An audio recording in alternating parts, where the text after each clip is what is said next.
Sis, I'm pregnant with your husband's child. What? So, please get a divorce and leave. I'm begging you. What are you talking about all of a sudden? I mean it.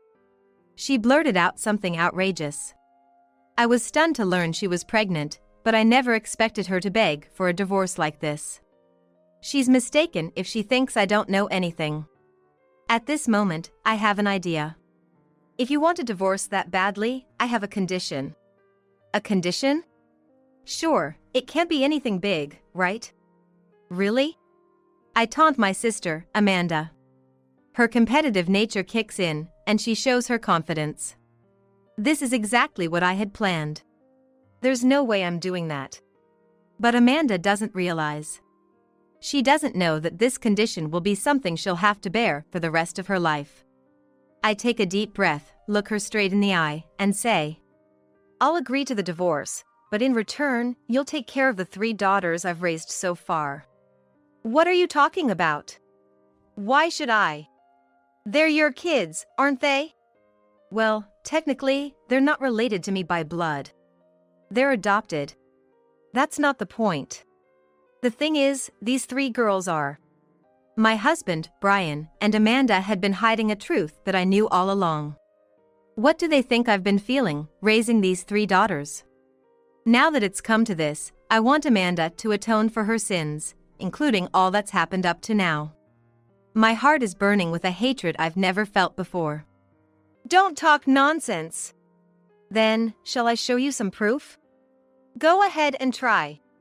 And so, Amanda took a step into hell. My name is Jennifer, just turned 43, a stay-at-home mom. I met my husband, Brian, when we were working at the same company. We were the same age and started the company together. Got something I want to talk about. Want to grab a drink sometime? Only if you're paying. Again? All right, fine. In the beginning, we were just colleagues and friends. I even used to give Brian relationship advice. But then, Brian had a breakup, and that's when we really got close. Next time, I'll... What are you saying? I was happy to do it, don't worry about it. Yeah. I know, but... At that time, I hadn't yet felt any romantic feelings, but as I watched Brian, heartbroken from his recent breakup, I gradually realized that I had fallen for him. I acted quickly after that realization. Holding a slight feeling of guilt for taking advantage of the situation, I confessed my feelings to Brian. It was a success, and we started dating. Time flew by, and we got married during the 2nd summer of our relationship. Let's make a great life together. Absolutely. Let's build a good home. Indeed. Maybe it's a bit soon, but I'd like to have 2 kids.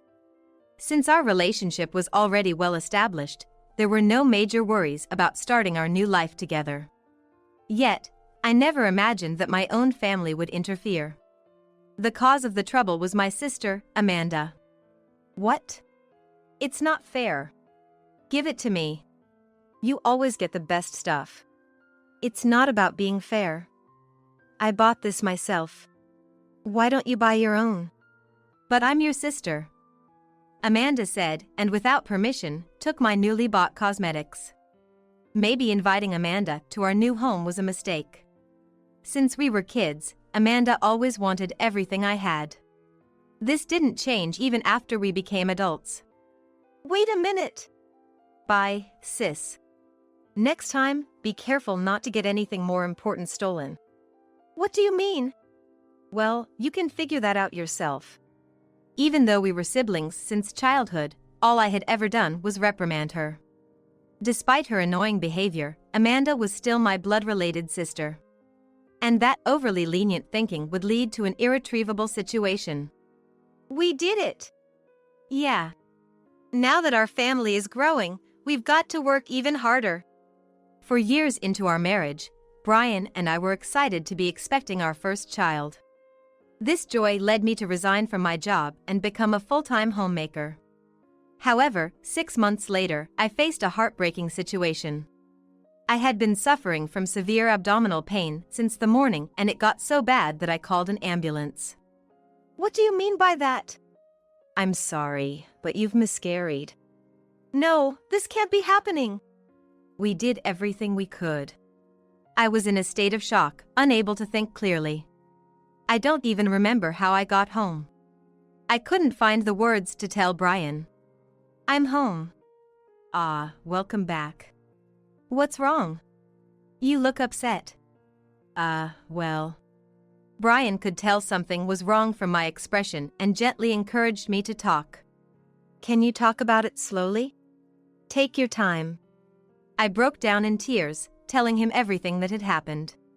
He was shocked, but assured me it wasn't my fault. It's okay.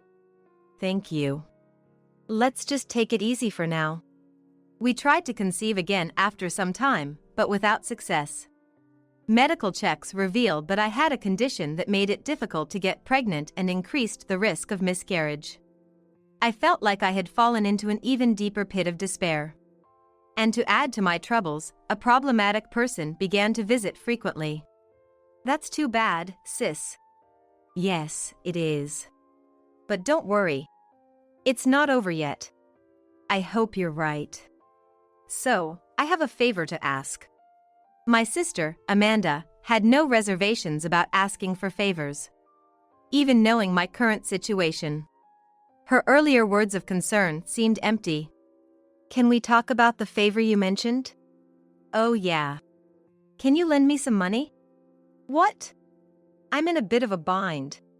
Just a little will do.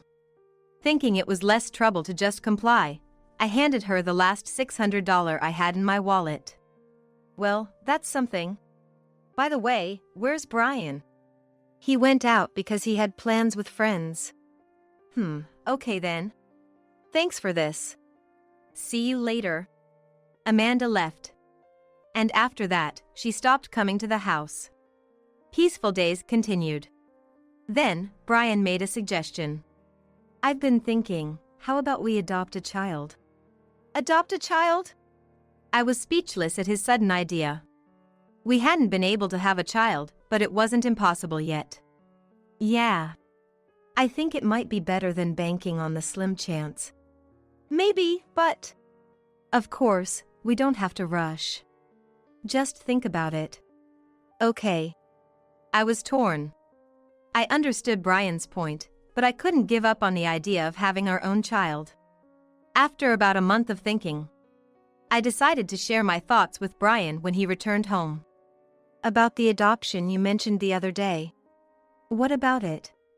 I've thought about it, and maybe you're right. That's good. They might not be related by blood, but they will still be our child. Yeah. You're right. And I'll take care of all the paperwork and procedures. Really?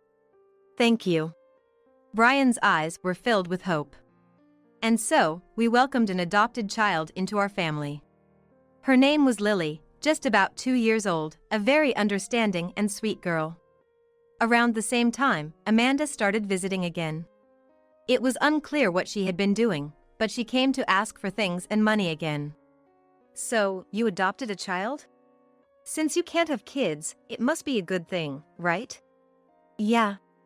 Wait, how do you know about that? Amanda looked caught off guard. Well. I happened to meet Brian the other day. He told me then. Amanda avoided looking at me, fiddling with her earlobe. I knew then. When Amanda acted like this, she was lying. Really? Where did you meet him? Where was it again? I'll ask Brian about it later. It doesn't matter. She clearly tried to change the subject. Her desperation made me think that she had been in contact with Brian for a while. This is a limited edition item. Yeah, Brian got it for me for my birthday. I want it. Were you even listening to me? Of course I was. But it's none of my business. I'm your sister, so it's okay. Just buy another one. Don't touch it! I tried to take back the cosmetics Amanda had grabbed. However, as we both resisted, we ended up falling over. That's when Brian came home. What's going on here? This is. Are you okay? Huh? Brian didn't address me, but went straight to Amanda. Why did this happen? Then Amanda looked at me and smirked. I just wanted to look at her makeup, and she said not to touch. I just wanted to see it. What? What are you talking about? You did that? No. I didn't. She probably thought I was going to steal it. You see your sister that way? Brian believed Amanda's words over mine. Eventually, the makeup Brian had gifted me ended up in Amanda's hands. And I was certain. Their relationship was deeper than I had thought. Blamed one-sidedly, I watched as Amanda left with a triumphant look. Don't ever do something like that again.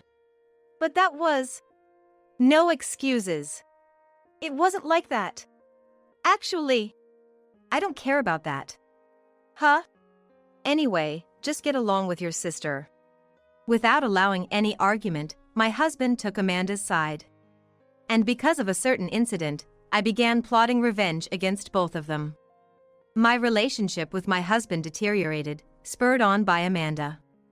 Our conversations dwindled, and my only emotional support became my daughter, Lily.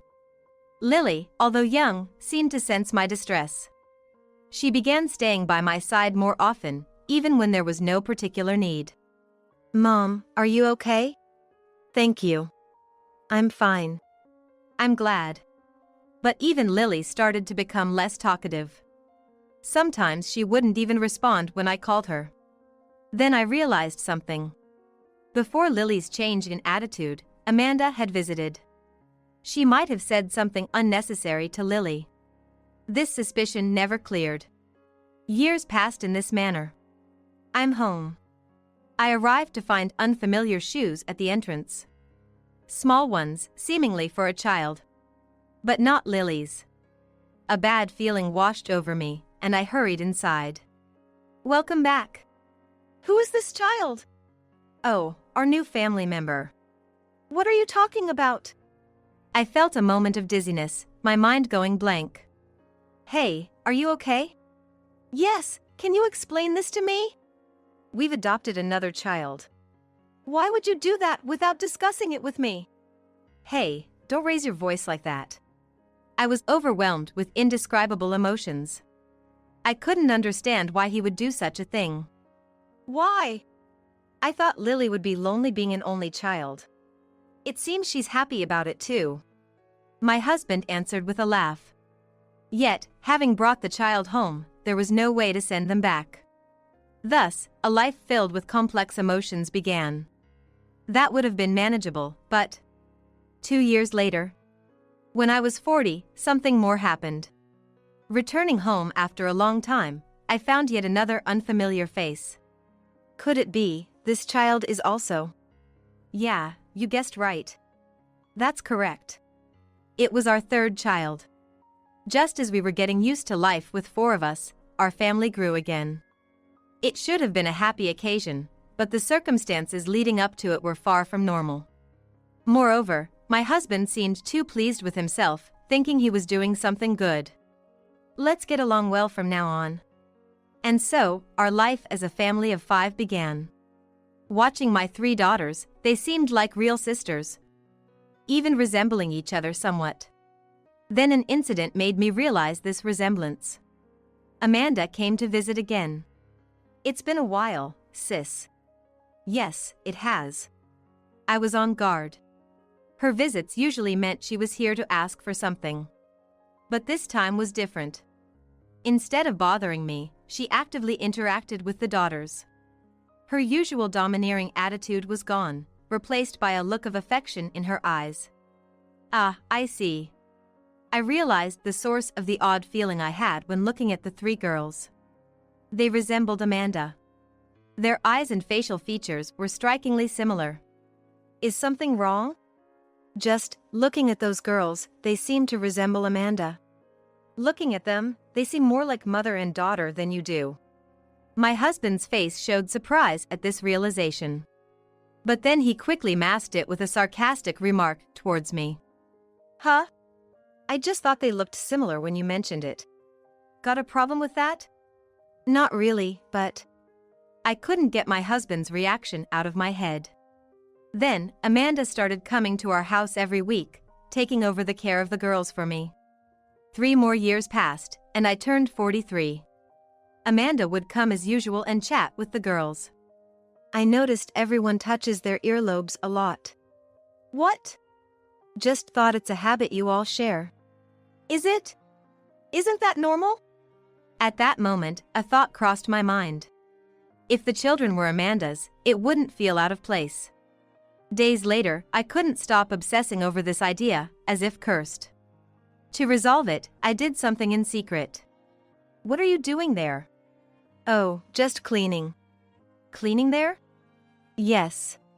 All right, but hurry up and get the dinner ready. Okay. I was looking for strands of the girls' hair. It was something I desperately needed.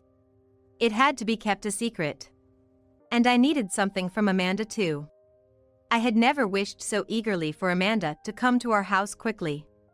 Welcome. The next weekend, Amanda arrived.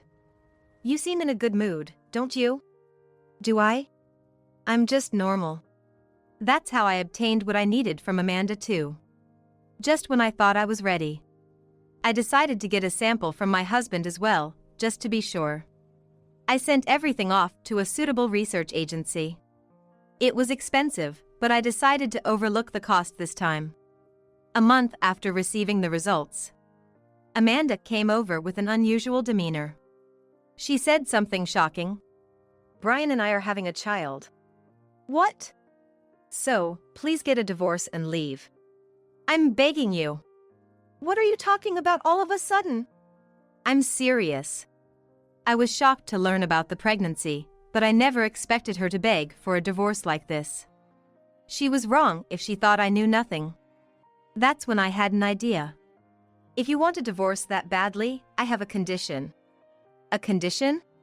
It can't be that big of a deal, sure. Really? I taunted Amanda. Her competitive nature showed through in her confident attitude. Just as I had planned. You wouldn't do that, would you? But Amanda didn't understand. She didn't realize that this condition would be something she'd have to bear for the rest of her life. Taking a deep breath, I firmly looked at Amanda and said, I'm fine with the divorce, but in return, you take care of the 3 daughters I've been raising. What do you mean? Why should I? They're your children, right? Well, technically, they're not related to me by blood. They are adopted, after all. That's not the point. The thing is, these 3 children are. Just then, my husband came home from work. I'm home. What's going on? Seeing his reaction, I thought how insincere he was. Amanda's pregnant with your child, isn't she? It's not just Do you even realize what you've done? My husband was clearly flustered. It seemed he didn't know about Amanda's pregnancy. You didn't know? It's the first I've heard of it. That she's pregnant, I mean. But whether my husband knew or not was irrelevant to me. The important part was something else. About the 3 children, I know something. Should I say it now? I looked back and forth between the two. What do you know? My husband seemed to understand what I was about to say. Wait, just a minute. There's no need to wait. Let me say it. Who are the real parents of these 3 children? I don't know, I haven't heard. Really? But that's a lie, isn't it? You're the real parent, aren't you? I pointed at Amanda. What did they think I felt, raising these 3 daughters all this time? Now that it's come to this, I want Amanda to atone for her actions, including everything that's happened until now. My heart was burning with a hatred I'd never felt before. Don't talk nonsense. Then shall I show you some proof? Go ahead and try. And so, Amanda took a step into hell. Just wait a moment. I went to the bedroom and fetched something from the drawer. I presented it to both of them. I had requested a DNA test for the children and Amanda a while ago. The results confirmed they were mother and daughters. How about this? There's no escaping the truth now, is there? That's impossible. Amanda, even faced with the evidence, tried to make excuses. But scientifically proven as mother and daughters, she had nowhere to run. How could you even think of doing something like this? To abandon your own daughters just to spite me? Then Amanda began to pour out everything she had been holding back. It's obvious, isn't it? Since we were kids, all the praise went to you, the perfect older sister, while I was always the messed up younger one. She was right, to an extent. But that was only what superficial adults said. I had no memory of our parents ever saying such things. But those were just unrelated people. Our family never said anything like that. That's a lie. Amanda seemed to remember something. Remember when I graduated from high school? She wanted to go to college during her senior year. A few years before, I had also wanted to go. But financially, only one of us could. And our parents had initially planned to prioritize me as the eldest. Remember now? I chose to work instead of going to college. But why would you do that?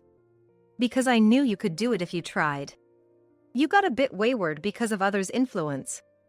Amanda had the potential, she just never acted on it. So, was all this just misguided resentment? You just ran ahead with your misunderstandings. Why didn't you tell me sooner? Even if I told you the truth, you wouldn't have believed it. Amanda fell silent, her earlier bravado gone. She probably didn't want to admit that all her actions were based on a misunderstanding. By doing so, she had strayed off her path. Leaving the already defeated Amanda aside, I had to confront another person. Now it's your turn. I didn't know, so it has nothing to do with me. My husband tried to leave, but I grabbed his arm to stop him. Planning to run away? It's not like that. Then sit down and listen. I made my husband sit on the sofa and continued. Continuing from earlier, you're the father of these children, aren't you? What? How does that even make sense? You saw the exchange earlier. I used your hair for the test, and as expected, it was true. That's ridiculous. Thought you wouldn't get caught? Too bad. You can fool others, but fooling me is a century too early. My husband's behavior had been off ever since he brought the children home as adoptees. Most notably, the way Amanda looked at the children was that of a mother. Even if the adopted children were all Amanda's daughters, such a coincidence is impossible. I suspected my husband was involved, but never imagined he was the father. Do you have anything to say? No, right? What are you going to do now? I'll grant you the divorce as Amanda asked. After all, this is a clear case of infidelity. But I don't want any alimony. Is that so? But in exchange, you'll take care of all the children. All of them? All 3? Yes, all of them. Are you okay with that? I had raised them as if they were my own daughters. There were times of being ignored, but they were still my dear daughters. But I had made up my mind. Of course, I'll feel lonely, but living with their real parents is better for them. I couldn't back down now, not after vowing revenge. Years of being deceived wouldn't just vanish. Besides, the divorce papers are already prepared, just for a moment like this. Hearing about Amanda's pregnancy was unexpected, but I saw it as an opportunity. Are you serious? Very. So, could you sign here quickly? There's no option not to. So, I made my husband sign right there and then. I wanted to leave this place as soon as possible with the divorce papers in hand. I'll take responsibility for submitting these. You're leaving? Of course. I can't stay here any longer. The rest is up to you too. Then Amanda, who had been in despair, spoke up. Wait, sis. I apologize for everything until now. I sighed. This is what you wanted, right? Good for you. I won't be involved anymore. But, right? You wanted to be with Brian despite giving up the children. Too convenient now. Don't worry. They are all your daughters. Amanda had gone to the extreme of putting her children in care just to trouble me. That's something a parent should never do. She would face the consequences. Leaving those words behind, I left the house. It was raining outside, but I felt a sense of relief. After leaving, I went to my parents' house. I hadn't been in much contact with them, but this time it was necessary. After explaining the situation, my parents sighed. So, what will you do now? First, I guess I'll move somewhere else. And I need to find a job. Maybe Dad can help. He mentioned someone looking for help. Really? That would be great. Let's talk when he gets back. I spent a few peaceful days at my parents' house. Then, 3 days later, my husband contacted me. I was expecting it by then. Hey, help me out here. What? It's chaos here since you irresponsibly left. What are you talking about? Those children are yours. You need to step up. They won't warm up to me at all since you left. Amanda is there, isn't she? Yeah, but... His utterly selfish behavior was too much to bear. Deal with it yourself. And don't ever call me again. I ended the call and, before submitting the divorce papers, went to see a lawyer. I had told my husband I wouldn't ask for alimony, but I decided to claim it to make him understand the situation. He had deceived me and now had the audacity to complain, so I had no reason to hold back anymore. Then Amanda called. The police came here the other day? That has nothing to do with me. It must be you. Well, what can I say? You did a stupid thing by putting your daughters in care. Amanda's future, I imagined, would be unimaginably challenging. Thus, I began my life alone. I secured a job through my father's connection, and everything was starting anew. I am single, but filled with hope. Thank you for today. I'll let you know once we've decided the wedding date. Today was a special day. My son Bob came over to announce his engagement. Bob and my husband Henry had already stepped outside, so I was about to follow them. That's when Bob's fiancé, Michelle, placed her hand on my shoulder, leaned in close, and said, Sorry, but you won't have a seat at our wedding. What? I couldn't grasp the meaning behind Michelle's words. Well, you're not really Bob's blood relative, right? So, you're basically a stranger. It'd be embarrassing if you came. Michelle whispered this in my ear and then slightly pushed me away. Taken aback, I couldn't react in time and fell down. As I sat there, stunned and speechless, Michelle looked down at me with cold eyes. That look struck an indescribable fear in me. The word housekeeper, which she had once hurled at me when she visited our home, flashed through my mind. It wasn't a misunderstanding after all. I was at a loss for how to respond to Michelle's malice. I see. Trying to contain my humiliation, I murmured. Right. A housekeeper should live just like that. I had no choice but to accept Michelle's demand not to attend the wedding. But on the day of the wedding. What do you think you're doing? Don't mess with me. Michelle would come to regret her words to me. I am Sally. After graduating from college, I started working at a company. Just an ordinary office worker, but I had a hobby of drawing illustrations. Initially, I began drawing casually, but as it turned out, people liked my work, so I continued. And it was through these illustrations that I met Henry. He resonated with my art. As we grew closer, I began to consider marrying him. However, we were both hesitant to express these feelings.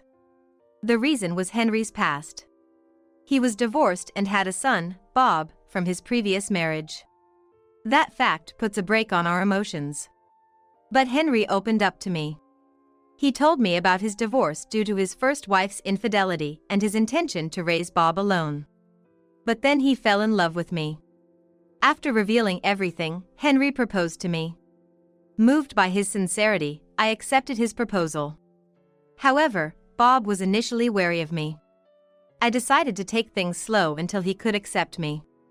My efforts paid off, and Bob eventually warmed up to me, leading to my marriage with Henry. The three of us then began our life together. It was tough balancing work and family, but with Henry's help in household chores, I was able to keep my job and continue drawing. Time flies. Before I knew it, 20 years had passed since our marriage. Bob graduated from college and left home for work. Henry and I felt a mix of pride and loneliness. With more time on my hands, I devoted myself more to my illustration hobby. Then one day, Bob called. "It's been a while. Are you free now?" "Oh, Bob. What's up? Are you doing okay? How's work?" I was delighted to hear from him after so long. "Nothing much. I'm coming home this weekend." Bob's tone was curt. I felt something was off but thought he must be tired from work. "Oh? I should prepare a meal. Anything you'd like to eat?" "Just hand the phone to Dad." Bob sounded a bit irritated, as if he didn't want to talk to me. Though hurt, I passed the phone to Henry. "Bob wants to talk to you."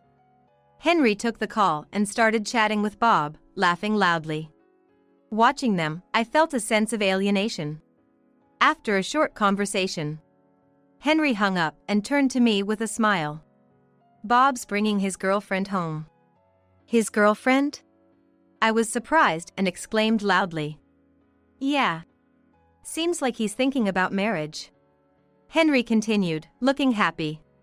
Yet, I couldn't shake off a feeling of gloom. Bob's behavior somehow nagged at me. Henry noticed something was off and looked at me with concern. "What's wrong? You seem down. Is something bothering you?" "No, it's just..." I felt like Bob was a bit cold towards me. I tried to sound cheerful, not wanting to worry Henry. Henry sighed after hearing this. "Well, it can't be helped. He must have been embarrassed to tell you about bringing his girlfriend home. That's gotta be it."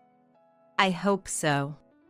I agreed with Henry, not wanting to think about anything else. But the unease that had started to spread in my mind only grew with each passing day. And finally, the day arrived. I was restless all morning, cleaning the house and getting myself ready.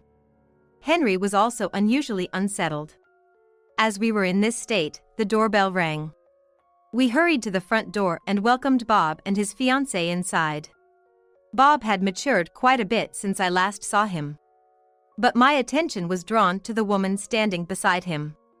She was a beautiful woman with short hair and distinctive facial features. Stunning enough to be a celebrity. I was momentarily overwhelmed by her presence. "This is Michelle, my fiancé." "Hello. I'm Michelle, Bob's fiancé," she said, giving a smile. Then she looked at me and gave a sly smile. "Hey, Bob, this is..." "Yeah. She's the housekeeper I told you about." I was shocked at Bob's words. But just then, a truck passed by the house, and I couldn't hear him clearly. I looked at Henry, feeling anxious, and he seemed puzzled too. It seemed like he had heard something. Before I could clarify, Bob and Michelle had already headed to the living room. I reluctantly followed them to the living room and asked them to sit on the sofa. While preparing coffee and snacks in the kitchen, I mulled over Bob's words. He definitely called me a housekeeper. But that couldn't be true. After all, I raised Bob for 20 years. We might not be related by blood, but I gave him my love and care. It had to be a misunderstanding. I tried to convince myself, but the doubt lingered, especially after the recent phone call. However, I didn't want to confront him and create a hostile atmosphere, so I deliberately avoided the topic. I brought the tea and snacks to the living room, pretending to be calm. We then chatted about various things. Bob and Michelle met at work and started dating. To my surprise, Michelle was the daughter of a well-known toy company's president. I had met her once at work. When I mentioned this to Michelle, she responded indifferently. But apart from that, the conversation was lively and enjoyable. Then the topic shifted to their wedding. "A wedding, huh? Must be a grand affair." "Yes, indeed. My father is really excited about it." "I bet." "Michelle, you're so beautiful, you'll look stunning in a wedding dress." Instead of responding, Michelle just turned to me and smirked. Seeing her twisted smile, I felt an indescribable discomfort. She was looking down on me. I realized that instantly. But Henry seemed genuinely happy. I forced a smile, not wanting to ruin the moment. All I wanted was to keep the peace. About an hour later, they said they were leaving. Thank you for today. We'll let you know when we've decided the wedding date. We talked about this as we headed to the front door. Michelle went to the bathroom, so Bob and Henry went outside first. As I was about to go out, Michelle came out of the bathroom and approached me. She put her hand on my shoulder and leaned in close. Sorry, but you won't have a seat at our wedding. What? What do you mean? I didn't understand Michelle's intention. Because you're not really Bob's blood relative, right? So, you're practically a stranger. It'd be embarrassing if you came. Michelle whispered this and then lightly pushed me away. I was so taken aback that I fell down. Michelle looked down at me with cold eyes as I sat there, stunned and speechless. I felt an indescribable fear when I saw her eyes. As someone who's never been confrontational, I didn't know how to respond to Michelle's malice. I see. I muttered quietly, struggling to contain my humiliation. That's right. A housekeeper should live just like that. Michelle said with a triumphant laugh and left. I couldn't move for a while, feeling as heavy as lead and on the verge of breaking down in tears. But I knew everyone was waiting outside. I couldn't keep them waiting. Dragging myself, I made my way to the door. Henry came in as the door opened. Bob and Michelle have already left. But I'm surprised, Bob dating a girl like her. Henry said, laughing loudly. But I couldn't share his mood. The thought of what might happen to me after their marriage made me feel sick. Yes, it's really great. I managed to reply, turning my face away from Henry. Sally? What's wrong? Are you feeling unwell? Henry looked at me, puzzled. I quickly made up an excuse. Yes, I guess I'm just a little tired from all the tension this morning. That's understandable. No point in staying here. Let's go to the living room. I'll give you a shoulder rub. Henry said, gently guiding me to the living room. Touched by Henry's kindness, I finally broke down in tears. My crying didn't just stop, it became more intense. I collapsed at the entrance to the living room and sobbed uncontrollably. Hey, Sally. What happened? Henry was bewildered, pacing around me. But he seemed to understand that this wasn't tears of joy. It's okay to cry now, you know. Nobody's watching. It's okay. It's okay. Henry said, gently patting my back. After a while, when I had calmed down, I told Henry everything. How Michelle acted condescendingly. And told me not to come to the wedding because I was a stranger. Henry listened in silence. When I finished, he crossed his arms, deep in thought. So, that's it. I thought I heard Bob calling you a housekeeper, but I dismissed it as a misunderstanding. Henry sighed heavily. I'm really sorry I didn't notice. It's not your fault. And there's no reason for anyone to call me a housekeeper.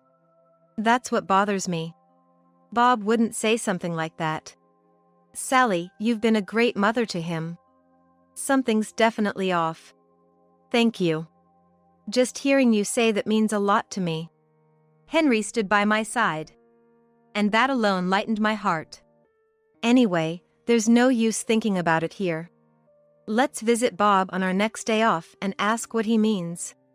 But will he even agree to meet us? We can use the wedding as an excuse or anything. I'll contact him, Sally, don't worry. 2 weeks later, we took the opportunity when Michelle was out to visit Bob's house. Welcome. Didn't expect you to actually come. Could have just called. Bob seemed slightly displeased. Still, he let us in. Once inside, Henry immediately confronted Bob. We're here because, when you were at our house, you called Sally a housekeeper. What did you mean by that? What, that's it? Bob replied, sounding annoyed. What do you mean that's it? That's terrible, no matter how you look at it. I was angered by Bob's callous attitude. That's right. Sally's been like a mother to you. She may not be related by blood, but she's undoubtedly family. So what? I can say whatever I want. What's it to you? Ruining my day off. It's not okay. I'm telling you it's wrong to treat your mother like that. Bob glared at me fiercely upon hearing my words. Shut up. You're just a housekeeper. Just be quiet and listen to what I say. Henry and Bob started arguing intensely following those words. However, I remained surprisingly calm. Something about Bob's behavior was off. He had never called me a housekeeper in all our years together. It seemed like Michelle must have influenced him. Bob, did Michelle say something to you? That's right. I turned around in shock to find Michelle standing there. She had been in the house all along. But I'm not to blame. You brainwashed Bob. Michelle shouted at me, pointing her finger. What are you talking about? That's not true. I retorted, recalling everything I had done for Bob. I raised him. And there was no reason for Michelle to accuse me of brainwashing. But Michelle continued her assault. But you also spent time drawing illustrations, didn't you? Isn't that odd? Normally, there's no time for such things when raising a child. That's because I helped with the housework. There's nothing wrong with that. Henry defended me. No, now that I think about it, it's weird. You say you're his mother, but you never really looked after me. I felt like my head was going to explode. Hearing such things from Bob was almost too much to bear. Anyway, you have no blood relation or love for him. Just having someone like you in the family makes me sick. Michelle sneered with a twisted face. If you hate it so much, then don't marry him. But I love Bob. Honestly, I don't need poor people like you. I'm just greeting you formally for appearances. Henry slammed his hand on the table upon hearing this. Enough. How much more do you need to insult us? Bob, don't marry this woman. However, Bob remained cool. Dad, you still don't get it. You don't have a say in this. Understand? That's right. Listen, my father has connections in various industries. If you try to break off the marriage, I can ruin you socially. Got it? Michelle smirked, just like before. So, just obey us. Then maybe you'll get some scraps. That should be enough for poor people. That's how it is. Now leave. We left, feeling an indescribable humiliation. I could hear Henry grinding his teeth. One last thing, Bob. Do you really want to marry her? Of course. After a moment of silence, he suddenly stood up. Fine, do what you want. Sally, let's go. Henry left without waiting for my reply. I followed without a word. Michelle and Bob's laughter stabbed me in the back as I left. We didn't speak on the way home. That night, Henry apologized to me. I'm really sorry. This is all my fault. Henry repeatedly apologized to me. Don't be silly. It's not your fault. No need to apologize. I've been thinking. I should have faced Bob properly when we got divorced. Henry looked pained. But I didn't have the capacity back then. I must have made him suffer without knowing. But there's no point in saying that now. Maybe, but I can't stand him calling you a housekeeper. I confided my feelings about Michelle. I can't forgive what Michelle said. But Bob wants to marry her. I respect that. Henry nodded in agreement. Me too. Maybe we haven't really expressed our true feelings to each other. Is there anything we can do? I'll try to convince him. We can't let this continue. Henry then made efforts to change Bob's mind whenever he could. But as long as Michelle was there, it was futile resistance. I became so distressed that I even called a close relative for advice. But nothing was resolved, and the day before the wedding arrived. Naturally, my name wasn't on the guest list. Sally, I'm sorry. I wasn't strong enough. It's okay. It's what Bob wants, no matter the form. I'll watch over him from afar, even if they call me a housekeeper. I was sincere. This was my role in life. Henry held my hand with teary eyes. Having him by my side was enough. I genuinely felt that way. On the day of the wedding, I drove Henry to the venue. He looked sorry until the end, but got out and headed to the ceremony. I decided to stay nearby, at least. So, I parked my car in a parking lot not too far from the venue and turned off the engine. Inside the quiet car, I reflected on the time I spent living with Bob. Regardless of what Bob says, that time is irreplaceable to me. I wondered how he was doing now. Perhaps the ceremony had already started. I closed my eyes, imagining the scene at the venue. Suddenly, my phone rang in the quiet car. I looked and saw it was Henry. Surprised, I answered the call. What's going on? Something is wrong. Henry sounded panicked. In the background, I could hear a commotion. What do you mean something's wrong? As I asked, Henry began explaining the situation at the venue. When Henry arrived at the wedding venue, there were few people around. But no more guests appeared as time passed. Then Josh, Michelle's father, approached Henry, wondering why the guests hadn't arrived. Bob and Michelle also hurriedly asked Henry for an explanation. But I don't know anything. Sally, do you know anything? I could faintly hear Michelle's voice in the background, seemingly asking to put the phone on speaker mode. Suddenly, the noisy voices came through the phone. I talked about Michelle to our relatives. Everyone listened intently. What do you mean? What did you explain? Everything. So, maybe all the relatives thought you were a stranger and decided not to attend. Don't play dumb. Michelle sounded furious over the phone. Then Josh intervened. Michelle, what is this all about? Isn't Bob's mother not here? Who's talking right now? Both fell silent. I'm Bob's mother. It seems Michelle thinks I'm a stranger. My words enraged Michelle. Don't get cocky, you housekeeper. You poor person. After her outburst, she gasped. Michelle, what did you just say? Josh's roar was so loud it almost broke my phone. He began lecturing Michelle right there. It became clear I was nearby from Henry's explanation. Sally, I'm sorry. Could you come here? It's too much to ask over the phone. Okay, I'll be right there. I started the car and headed towards the venue. On the way, I felt a mix of excitement and fear. Arriving at the venue, I saw a sparse crowd of guests watching the commotion from a distance.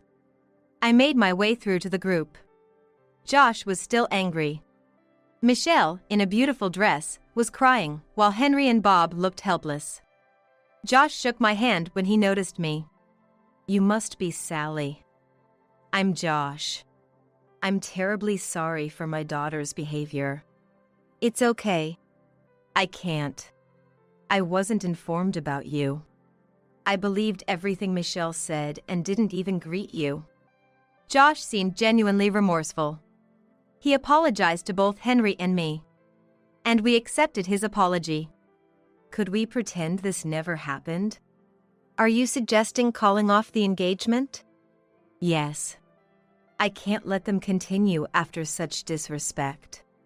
Josh, your sentiment is appreciated, but it's not our decision. It's up to them. Right. Michelle, did you hear that? The engagement is off. But Michelle and Bob wouldn't accept it easily. They argued with Josh, who fought back. Henry joined in, unusually angry. It must have been really bothering him since the other day. I couldn't intervene or even wanted to. During the argument, it became clear why Michelle looked down on me. She found out I drew illustrations, just like her, and felt jealous knowing I was more popular. Being pampered as a CEO's daughter, she couldn't stand not getting her way. She used Bob's past to brainwash him into thinking I was the villain. Michelle's outburst during the argument made Henry and Josh even more agitated. Bob desperately tried to salvage the situation. "Please, don't make a mess of this." "Shut up. Enough is enough. What will happen to me if I can't marry? I can't focus on work without a housekeeper like Dad." "Wait, you're calling me the housekeeper?" Michelle furiously confronted Bob, who looked like he regretted his words. I found the situation so absurd that I burst out laughing. "What are you laughing at?" Michelle snapped, advancing on me and grabbing my collar. A staff member, seeing this, intervened. "I'm sorry, but please stop this commotion here. It's affecting the reputation of our venue." We came back to our senses at those words, and the wedding was promptly called off. We apologized to the guests for wasting their time and for the cancellation. Surprisingly, everyone seemed amused by the spectacle and no one was angry. Amidst the hostile atmosphere, the gathering dispersed.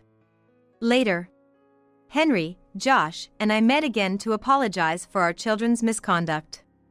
"I'm truly sorry. Since he didn't have a mother, I may have spoiled him to compensate. I should have faced him more when we divorced. As for the wedding costs, I will cover them all." "That's not right. We share the responsibility. Let's split the costs." "All right, I understand. You are honorable people. Thank you." "And Sally, is this your illustration?" Josh showed me a drawing. "It's definitely something I drew." "Yes, that's mine. I've been interested in your work for some time." "Really? Thank you," I replied, genuinely surprised. "So, I'd like to use it in our company, if that's okay with you?" "I'd be honored," I replied, though a bit hesitant, wondering if this was some sort of atonement. Josh seemed to read my mind and smiled. "This is strictly business, not atonement for what happened." After hearing that, I finally felt convinced. It was an offer from the leading company in the industry. There was no reason to refuse. "Thank you very much. Please go ahead." "That's great, isn't it? It's really good that you kept at it," Henry said with a kind smile. Henry paid the wedding expenses up front, which Bob would repay in installments. Freed from Michelle's influence, Bob gradually came to his senses and sincerely apologized to me. Michelle, apparently, quit her job after the wedding fiasco was witnessed by friends and colleagues. For someone with high pride like her, becoming a laughingstock was unbearable. Josh also seemed to be having a tough time with her, but that was their family's issue. My illustration gained more attention than expected and was successfully commercialized by Josh's company. It became so popular that it was constantly sold out. With numerous illustration requests coming in, I decided to quit my job and focus solely on my art. Henry fully supported this decision. It's amazing how things work out. What once seemed like a disaster turned out well in the end. Now, I'm just enjoying my days drawing illustrations and living with Henry. You're ugly, but you're still her sister, so celebrate her wedding. The groom is your ex-fiancé, but don't worry about it. Oliver's spiteful voice, intent on mocking me, made me feel sick. If this were the old me, I would have been saddened and depressed by Oliver's belittling words. But I'm no longer someone who gets pushed around by him. Huh? I don't have a sister, remember? What? It was my turn to get back at Oliver, and I began to calmly plan my next move. My name is Hannah Smith, 28 years old. I've been dating Oliver Jones, who is a year older than me, for 4 years. I used to often see Oliver around our shared neighborhood at local stores. Oliver was loud when he talked, so I could hear him even from a distance. I never talked to him, but I knew about him one-sidedly. However, my first impression of Oliver wasn't good. Because most of the conversations I overheard were his boastful talks, making me think he was someone who looked down on others. Gradually, as I saw Oliver's confident demeanor whenever I saw him, I started feeling more confident myself. He became a source of energy for me, making me feel like I could live more confidently. Then, one day at a restaurant, I ended up sitting next to him by chance. We talked a little and exchanged contact information since we lived nearby. We started messaging each other, greeted each other when we saw each other outside, and even went out for meals together. As I got to know him better, I found out that Oliver was not only bright and energetic but also serious and hardworking. I was drawn to him, and it turned out the feeling was mutual. Oliver confessed his feelings, and we started dating. Hannah, I want to be with you from now on. I think we can be a great couple supporting each other. When I started dating Oliver, he mentioned wanting to marry someday, so I was thinking it was about time to get married. However, Oliver didn't seem very enthusiastic about marriage. We had been living together for about 2 years and knew we could make it work, so I started to think seriously about marriage. Well, don't you think we should start thinking about the future? We're almost 30, after all. We'd been together for 4 years, so I wanted to have a serious talk about marriage. Hoping to get married before turning 30. I mustered the courage to bring it up several times with Oliver. What's the rush? Let's talk about it some other time. But every time I tried to bring it up, Oliver was non-committal, always putting it off. I was getting anxious about our relationship going nowhere when one day, Oliver said he needed to talk. We sat facing each other in the living room. I thought he had finally decided to propose and listened nervously, but Oliver said something unexpected. Let's break up. I can't imagine a life married to you. What? I was shocked by his sudden talk of breaking up. But Oliver, looking exasperated at my reaction, pressed on. I'm just fed up with you. Plus, I hate being rushed into marriage. So let's just break up quickly. I couldn't help but respond emotionally. What? You are the one who talked about marrying someday. I've been waiting all this time. The shock was immense since I had assumed Oliver was serious about marriage when we decided to live together. I loved him, so his words hurt me deeply. I was also angry that he had kept me waiting for 4 years if he had no intention of marrying. As I tearfully responded, Oliver coldly dismissed me. Enough of that. Just break up and get out of the house. You need to leave. He treated me as the bad one, looking annoyed at my surprise. His cold attitude made me sad, but I realized I couldn't do it anymore with him. His heart was no longer with me. And anything I said would be pointless.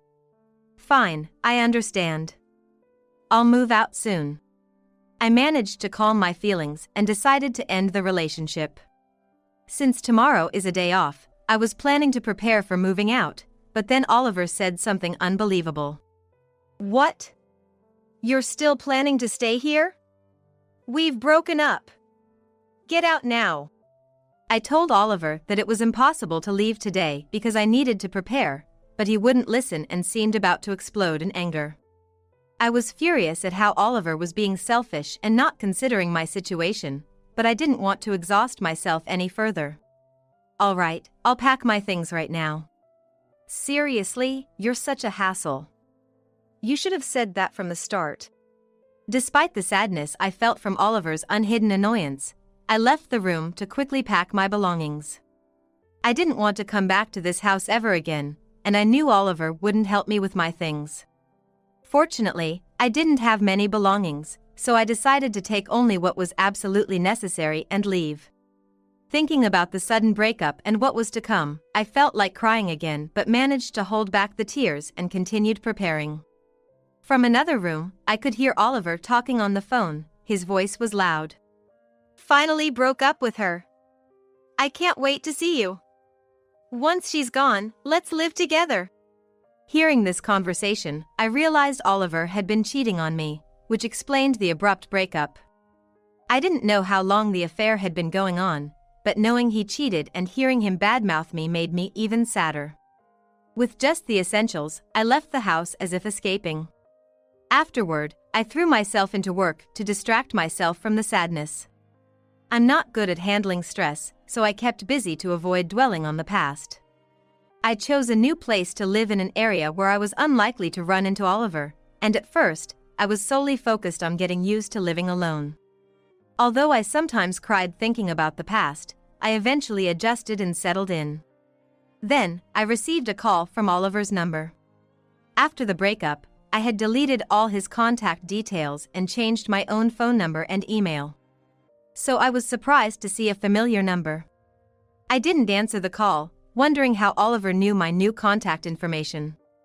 I felt a bit scared at this moment and tried to convince myself it was just a coincidence. But then I thought, maybe he regrets breaking up with me. This idea gave me a bit of hope, so I decided that if he called again, I would answer the phone. The next day, Oliver called, so I answered. "Hello, what do you want?" I was nervous inside but tried to remain calm. Wondering why he would go to the trouble of finding my new contact details, I listened, but Oliver said something unexpected. "Hey, you must be struggling since we broke up, right? Thought I'd want to get back together?" Then, Oliver started the conversation by mocking and laughing at me. It seemed he had called just to ridicule me, assuming I was struggling after our breakup. Oliver knew I was emotionally vulnerable. During our relationship, he had always been considerate and supportive. But now he called me to harass me. I was saddened by his behavior, thinking he wanted to see me cry. Holding back tears, I said, "Is that all? Then I'm hanging up." I refused to let Oliver see me upset and quickly ended the call. Unfortunately, this reopened old wounds, and I cried again. Following this, Oliver started calling more frequently, and when I didn't answer, he began sending emails filled with derogatory remarks about our breakup. I blocked him, but it brought me down. Not only from Oliver, but I also started receiving silent calls from unknown numbers. No matter how many times I blocked them, the calls continued from different numbers. It was creepy and only increased my anxiety. I started feeling paranoid, as if someone was watching me when I was outside. I tried to convince myself it was all in my head, but I couldn't shake off the feeling, and it made me despise myself. As the days went on, I became sleepless from fear and anxiety, which began to affect my work, leading to a vicious cycle of illness and absence. Unfortunately, this led to causing trouble at work, taking more days off, and eventually being fired. The company I worked for was where I had started as a part-timer and worked my way up to a full-time position. After failing to secure a job post-community college, I juggled multiple part-time jobs, aiming for a full-time position. The president of this company was a woman named Isabella, a year younger than me. Isabella had started her own business while in college and, though still a small company, it was gradually growing. As a hard worker and a beautiful woman, she was someone I admired as a fellow woman. I respected Isabella and was overjoyed when she offered me a full-time position. Therefore, when she said she couldn't employ me any longer due to my mistakes and continuous absences, I couldn't say anything. "We're still a small company, so we can't cover for you any further. I'll give you some severance pay, but I'm sorry, you'll have to leave." Recently, after receiving several reprimands for my mistakes, hearing these words made my blood run cold. Leaving here meant a tougher life ahead with no other job in sight. I wanted to make amends, but recalling my past failures, I resigned myself to the fact that it was impossible. "I'm sorry for the trouble I've caused," I managed to say without breaking into tears and returned home, dazed. I had some savings and severance pay, but it wasn't much. I needed to find another job quickly, or I'd be in a precarious situation. Remembering how I had failed miserably in job hunting before, I felt nothing but anxiety about securing a proper job. This worry left me feeling so drained that I couldn't muster the energy to do anything, and the stress I had been carrying only made things worse. For days, I was just depressed at home, unable to do anything, with a growing sense of urgency and anxiety. Then, another blow came. I received a wedding invitation from Oliver. I was shocked that Oliver knew my address, which I hadn't shared, and even after checking multiple times, it was definitely from him. Dizzy with disbelief at Oliver's audacity, I looked at the invitation, feeling even more disheartened. He probably wanted to humiliate me thoroughly. Otherwise, he wouldn't have bothered sending an invitation to an ex-fiancé he had broken up with. The fact that he quickly decided to marry his affair partner, after being non-committal and evasive about marrying me, hurt even more. Thinking about Oliver made tears well up uncontrollably. I wondered what all the time we had spent together meant and felt an overwhelming mix of sadness and frustration. At that moment, my phone rang. Considering the creepy calls I had been receiving, I was hesitant but relieved to see a familiar name. It was a friend from high school, with whom I hadn't been in contact recently due to living in different places and work. I hadn't reached out after breaking up with Oliver, not wanting her to know my situation. Just receiving a call from a close friend made me feel better. And I picked up the phone. My friend immediately noticed something was wrong and expressed concern. It had been so long since someone had spoken to me so kindly. Relieved, I opened up about everything. After talking for about 30 minutes, I felt lighter thanks to my friend's support. Sorry for suddenly venting. I apologized, feeling bad for burdening her right after she reached out. My friend reassured me not to worry and then shared the reason for her call, revealing a shocking truth. The next day, I received a call from an unknown number and, to my surprise, it was Oliver. He had gone through the trouble of using a different phone after I had blocked his number. You're such a hassle. Just pick up the phone already. So, I'm getting married soon, you got the invitation, right? Oliver complained as soon as I answered and confirmed if I had received the invitation. Yes, I received it, but what are you thinking? I asked him why he would send an invitation to an ex-girlfriend he had broken up with. Ignoring my question, Oliver began talking about his fiancé, who turned out to be the president of the company where I had recently worked. The name on the invitation was Isabella, my former boss, and someone I had admired, but now I knew she was Oliver's affair partner. From Oliver's past conversations, it was likely that Isabella knew I was dating him. I had even told Isabella that I was considering marrying him while I worked there. After my plans to become a full-time housewife post-marriage were dashed, I felt infuriated knowing Isabella was having an affair with Oliver despite being aware of my situation.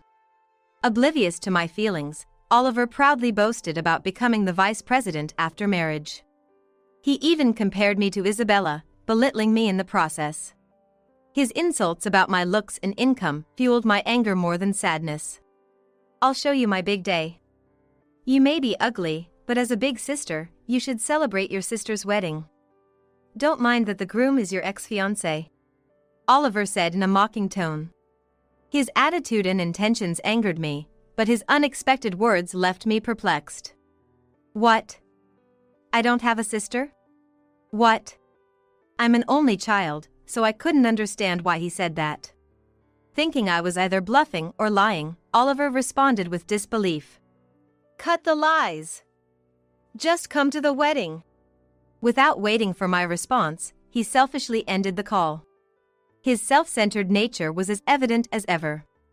Having already emotionally moved on from Oliver, I decided to take revenge at the unavoidable wedding. He might think he can corner me and laugh, but I was determined not to let that happen.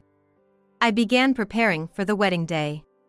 The wedding, thanks to Isabella being a company president, was extravagant. Held in a luxury hotel, the venue was filled with friends, business associates, and executives, making the spacious hall seem crowded.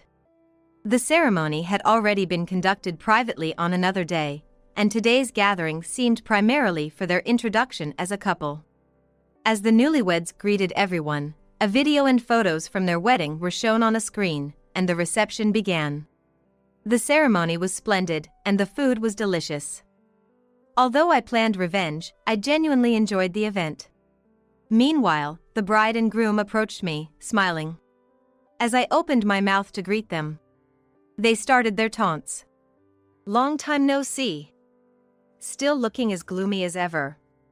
This place really doesn't suit you, Oliver remarked, blatantly insulting me. Isabella, without reprimanding Oliver, joined in.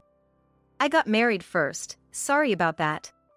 Knowing my past plans to marry, she seemed to take pride in beating me to it, laughing at me triumphantly. When I learned Isabella was Oliver's affair partner, it all made sense why he knew my contact details and address.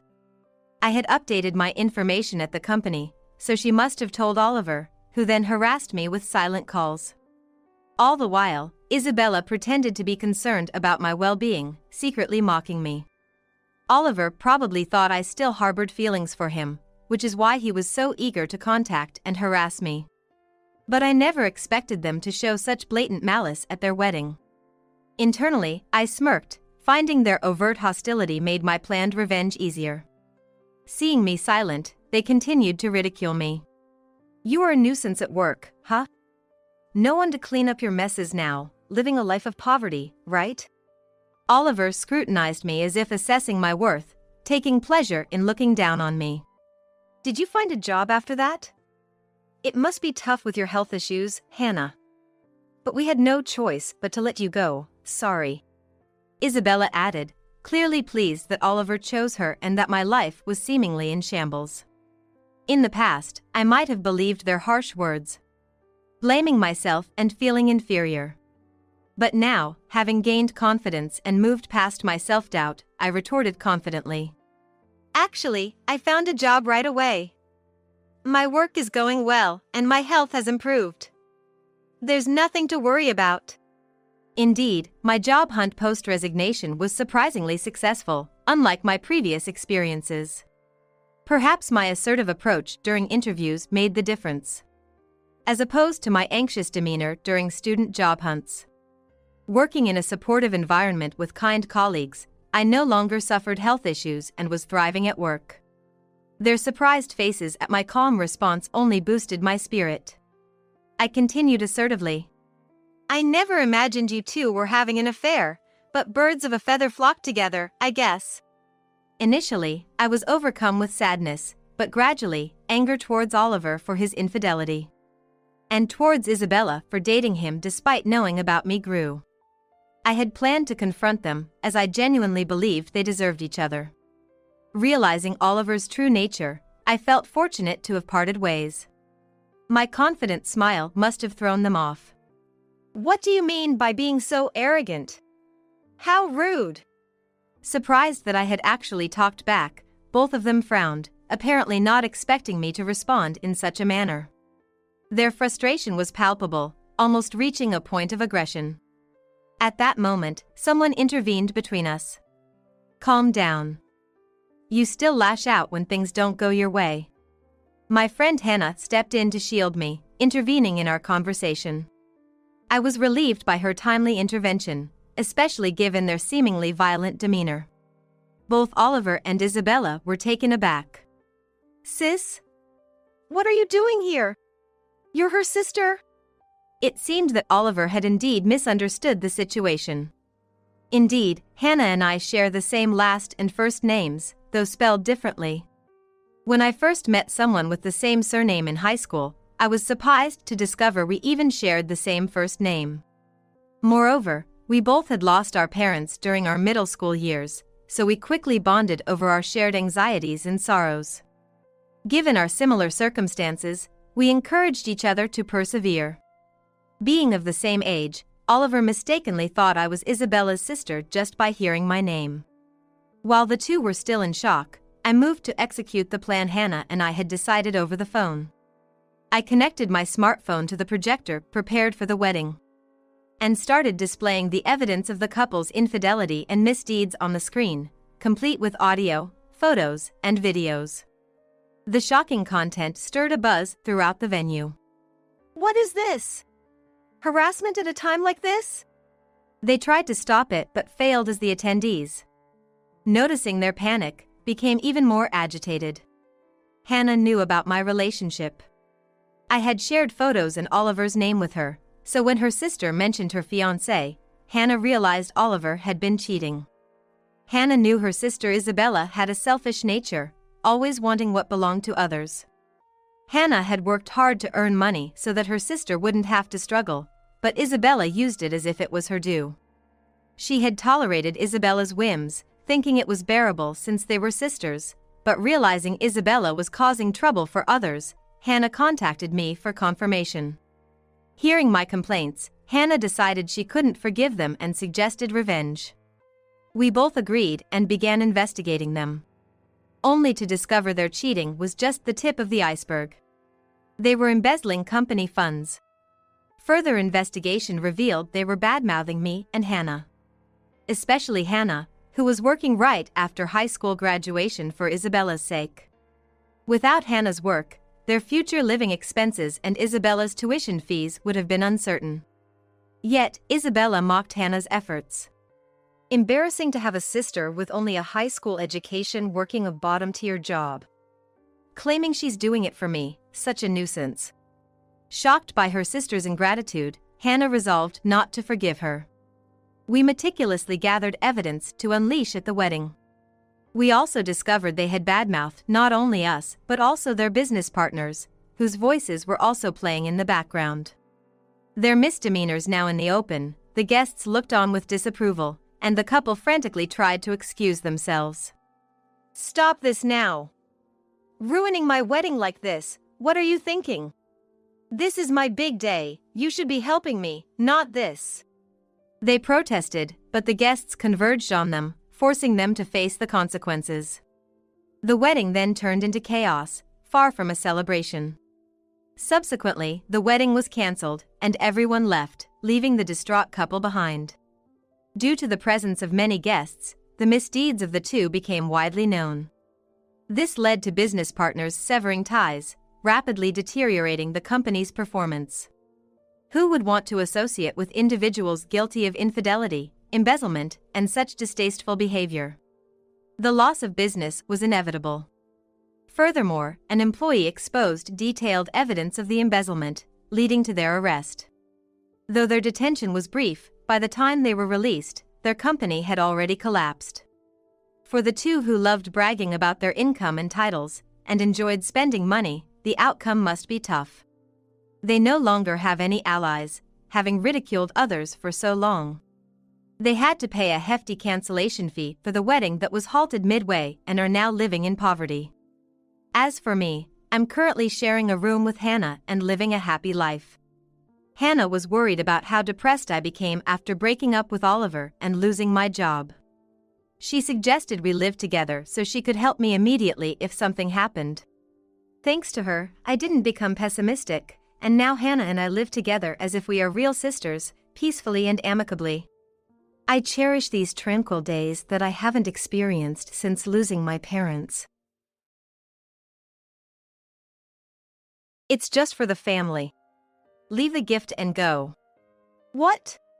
My husband and I were stunned, unable to comprehend the words of our son's wife, Susan. Her gaze turned sharp, like a predator hunting its prey. I only invited you because I thought I'd get a gift for Daniel. I don't need in-laws who can give only this. Just go home quickly. What did you say? It's just that, being Henry's parents, I thought you'd be more generous. I never expected you to be so stingy. Why can't you give more? It seems Susan was not satisfied with the gift we gave. When she invited us, she must have meant an amount of the gift. It had been like this since before the birth. She made us buy baby stuff and do her chores, but in her eyes, we were just ATMs. Such a selfish person. In Susan's words, family did not include us. The baby's first feast? It doesn't matter. I only prepared it because Henry told me to. It seems she didn't invite us over to celebrate Daniel's feast together. So that's what you've been thinking all along. I trembled with anger and sadness towards Susan. I even thought about leaving the house right then. At that moment, my husband Sam hugged my shoulders. That's right. This will be the last time. What? Then, the sound of the front door opening was heard. I am Nancy, a 55-year-old housewife living in New York, working part-time while living with my husband Sam. We have a son and a daughter, both of whom have grown up and moved out. Our daughter Camila moved to California with her job and now lives there with her husband. They are busy with work and live far from our home, so we don't see them often. Our son Henry got a job at a major company after graduating from college. Since getting married, he has been living in an apartment about a 20-minute walk from our house. His wife Susan has luscious skin, long chestnut curly hair, and always looks well put together, appearing younger than her actual age. She has thick eyelashes from a beauty salon and wears flashy nails. They live nearby, so we occasionally have meals together. Henry is busy with work, so we don't meet often. Susan seemed tense at first and didn't talk much with us after getting married. But after finding out she was pregnant, she started relying on us more. Congratulations on the pregnancy. Thank you. But I'm worried if I can handle it. It's your first pregnancy, so it's natural to be anxious. I can't move in because of my part-time job, but I'll support you as much as I can. I had the same fears when I was pregnant with Henry. Susan must be feeling the same way. I heard she's not very physically strong. I'll try to adjust my work as much as I can, but it's tough. Henry's workplace is supportive of parenting, but he often can't leave on time due to the workload. He's always been kind and responsible, probably doing extra work for his juniors too. Susan and Henry met through a friend and work at different places. They don't interfere much in each other's affairs. I understand that every family is different, so I don't question it. After that, Susan started asking me for favors more often. The morning sickness hasn't subsided yet. I can hardly do household chores. Can you help me? Susan took a leave from work due to her condition and started resting at home. Meanwhile, I was busy with my peak season at work and household chores. But I thought it would help Susan, so I started doing housework for both our house and Henry's. On my days off, I would head to their place around 11 a.m. Of course, I did the grocery shopping, and while I was cleaning and doing laundry, Susan mostly stayed in her room. I didn't want to disturb her, thinking she might not be feeling well. I prepared meals for Henry and left Susan's portion outside her door. She would leave the empty dishes outside after eating, so I'd pick them up and wash them. By 6 p.m., I'd return to my own home to cook dinner for me and Sam. This routine continued until Susan's morning sickness seemed to ease. Being cooped up in the house is driving me nuts. I need some fresh air. Hey! Susan would say and leave the housework to me while she went out to clear her mind. She'd often return home late, sometimes after 9 p.m. It was tough since I was also juggling my part-time job. I wanted this to end as soon as possible. But that wasn't all. We need this baby wrap and that bottle. I'm running low on savings. Could you buy them as a pre-birth celebration gift? She'd ask, and I ended up buying more and more baby items. We were eager for a grandchild. Children are blessings, and they may not come easily. It took a few years for Henry and Susan to conceive, so we tried not to pressure them. But maybe we were too meddlesome. We had some savings for our grandchild, but Susan's demands drained it. And my part-time income was dwindling too. Henry's messages were all businesslike, showing he was busy. I had a nagging feeling about Susan, but couldn't confront her directly. Months passed, and Susan gave birth to a boy named Daniel. When Henry told us, Sam and I rushed to the hospital. You did great giving birth. Now rest up. Thank you. Thanks for having him. We'll get through this together. After a week in the hospital, Susan and Daniel were discharged. We limited our visits to avoid burdening her, seeing her just once right after the birth. Henry occasionally sent pictures of Daniel, which comforted us. Wanting to see them, we asked Susan if we could visit after some time. I'm still not well, so please hold off. But we're short on cash. Can you help? Our hopes were dashed. It's a sensitive time, so let it be, we thought, and reluctantly backed off. We didn't want to pressure them, so we waited a week, 2 weeks, before asking again. But we always got the same answer. Raising a child really costs, doesn't it? The money you gave before isn't enough. We've already given quite a bit. We couldn't see Daniel and kept paying Susan. The amount she asked for kept increasing. I decided to talk to Sam about it. Maybe she's just overwhelmed with her first child. Raising our first child, Henry, we had no spare time either. I had help from my family and Sam's, who were nearby.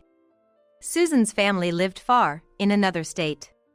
In fact, she rarely visited them even before marrying. I'd never heard her talk about friends. Maybe the stress of new motherhood and not having Henry's help was getting to her. Perhaps us being close was more of a burden. We decided to watch from a distance, ready to help if she asked for anything other than money. Especially since Susan is part of the family by marriage. I feel bad for making her worry about unnecessary things. But I couldn't understand why Susan kept asking for cash. Henry wasn't the type to withhold money. He wasn't wealthy, but he earned more than most and wasn't a spendthrift. We had bought most essentials before Daniel was born. Henry's income should have been enough for a comfortable life without lavish spending. The need for more money didn't make sense to me. What's Susan thinking? Sam always looked troubled when we talked about her, suggesting we just watch for now. I was losing touch with Susan's true feelings.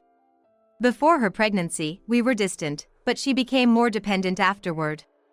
However, things changed again after Daniel's birth. It seems like we've gone back to the time before pregnancy. I wonder how Susan is thinking and what kind of life she's leading. I'm sure if something really happens, they'll contact us. With that thought, we refrained from reaching out, but then we received a call from Henry and Susan. It's been a while. Work has been so busy, I haven't had time to visit home. I feel bad about it. I'm thinking of bringing Daniel back home soon. That's nice. Your dad will be happy. Actually, we've decided to have Daniel's first feast at home. Please come, Nancy. It's been a while since you've seen Daniel's face, right? We'd love to come. When is it? Next Sunday. Are you free? I'm free. Let's go. Your dad also seems to be available. We'll both come. Let's celebrate grandly. Sam and I were excited to see our grandson, Daniel, whom we hadn't seen in a while. We should bring some gifts for the day. Let's do that. Then came the day. We prepared a small gift and headed to Henry's house. We were greeted by Susan and Daniel. Hello. Thanks for coming. Where's Henry? There was some trouble at work, so he had to leave. He should be back soon. It's tough being called into work on a day off. Susan, isn't it hard for you alone? Thank you for your concern, but I'm managing fine. Here's a gift. Hope you like it. Oh, thank you. Susan took the gift and went to another room, probably to put away the gift. We spent time with Daniel, who was in his crib. Sam, especially, had been looking forward to seeing his grandson. Seeing my usually stoic husband holding Daniel with a smile was a moment of bliss. Then I noticed the corners of the room. The baby bed and blankets I bought were scattered around, hastily tidied away.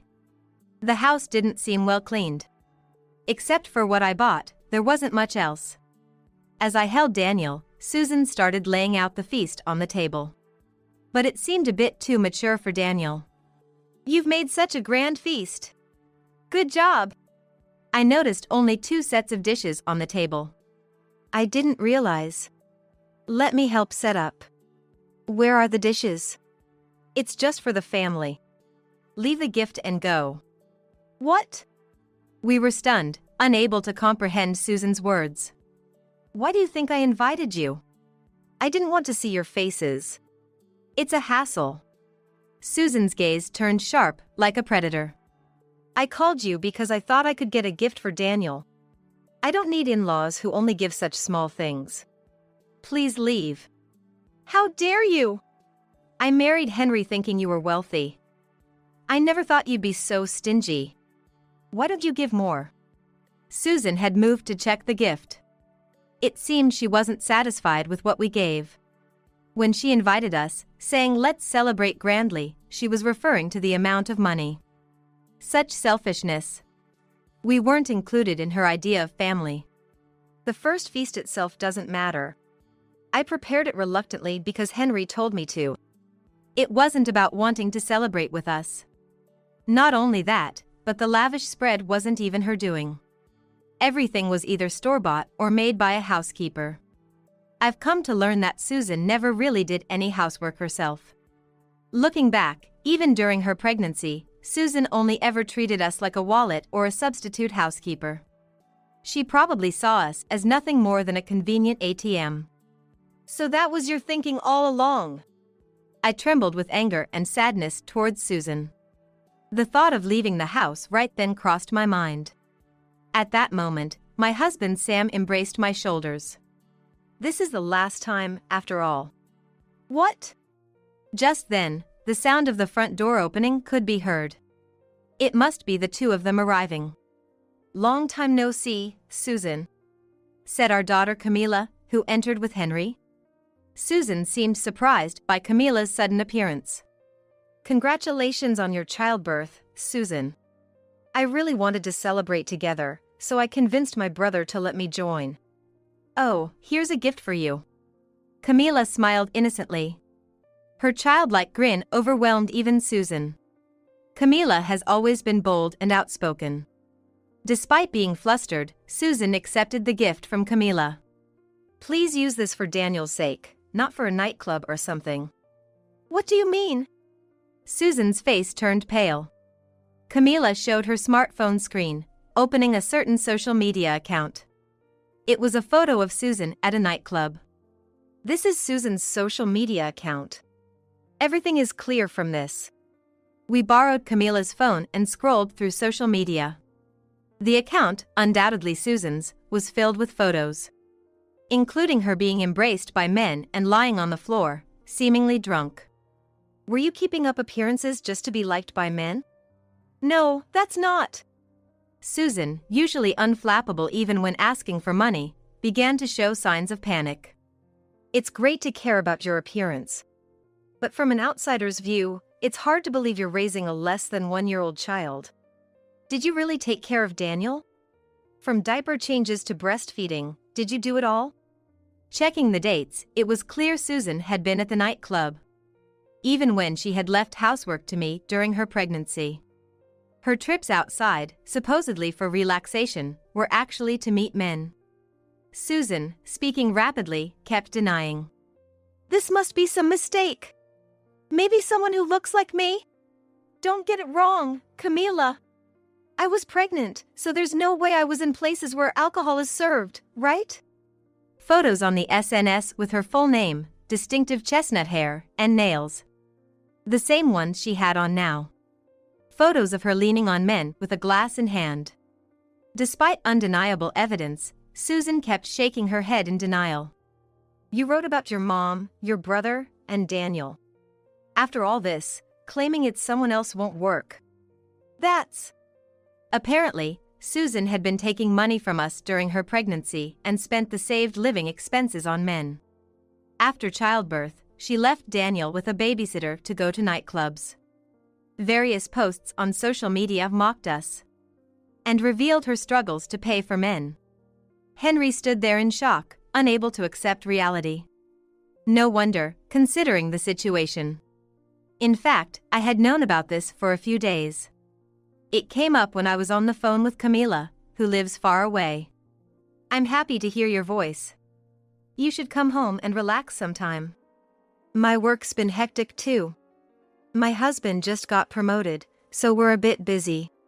My brother lives nearby, but maybe I should be closer. Camila? Is something wrong?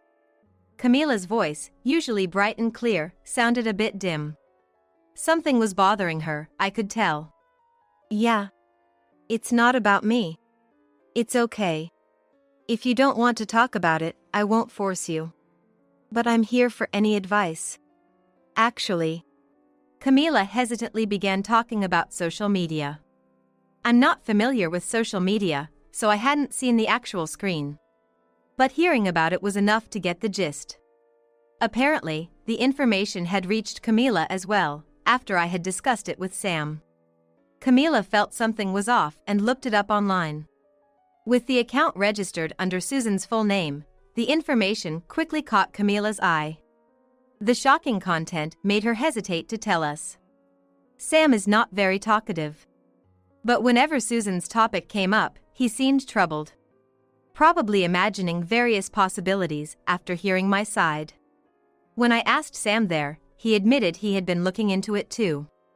Since I'm not familiar with nightclubs, I had to ask Camila, who's in her 20s, about it. I don't think you know about this. Henry isn't much into the internet. If he knew, his character would never allow it. But how do we tell him about this? If Henry had known, he surely would have divorced Susan. We pondered whether to tell Henry about this reality. Maybe Susan would stop giving money to men for Daniel's sake. Perhaps she was only spending within her income. We even held on to that faint hope. But it was more like an escape from reality. Reality isn't that sweet. We decided to consider the worst possibilities. The conclusion was that it would be more painful for Henry to find out later. Without telling him directly, we couldn't predict Susan's actions. So, we waited for a time when we could all meet directly. The invitation came a week after this discussion. I immediately reported to Camila, who managed to adjust her work schedule to come. Henry was asked by Camila to keep her visit a secret from Susan. Camila was checking if Henry knew about this. If you're aware and accepting of this, we won't interfere. What do you think after hearing this? She's been deceiving me, Henry said, trembling with anger after checking the social media. Gradually, he began to speak more. It's not me, Henry. Someone must be impersonating me. It's not true. Believe me. Susan explained in panic. Tears began to form in her eyes. She stuttered but kept denying vehemently. However, Henry was not listening. What are you saying? That's clearly you, Susan. He hates dishonesty more than anything. He said he couldn't forgive her use of Daniel to gain an advantage. I don't remember marrying someone who uses others for their own benefit. Please leave. Henry was relentless in his condemnation. Wait, Henry, listen to me. Susan cried out. Henry remained cold and unyielding. If Susan won't leave, then I will. I'll take Daniel with me. Can we stay at your place for a while? Let's go home together. Daniel too. Thanks for everything. We're leaving now. Susan kept screaming at Henry. Despite her attempts to hold on to him, Henry shrugged her off. Crumpled on the floor, Susan was left crying. Henry didn't look back. We left the place as a family. On the way home, Henry kept apologizing and expressing his gratitude to us. He often came home late, unaware that Susan had been going out at night. On his rare days off, they did go out as a family of 3. There was love for Daniel. But love doesn't excuse everything. It was fortunate that they had a babysitter that day.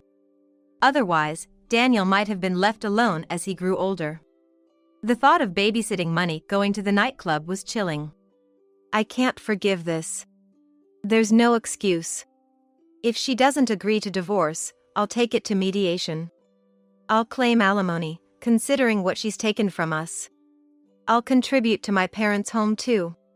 Later, Camila revealed that the envelope she gave Susan had only blank paper. Not money. It showed Susan's obsession with money to the end. Henry and Susan eventually divorced.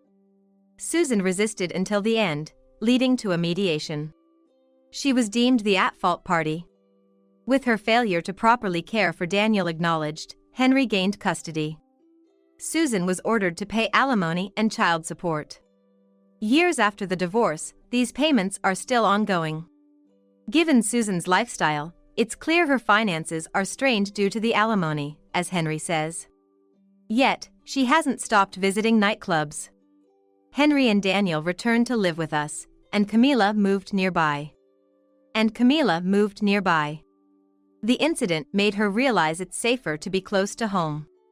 Next year, there will be another child here, so play together, okay?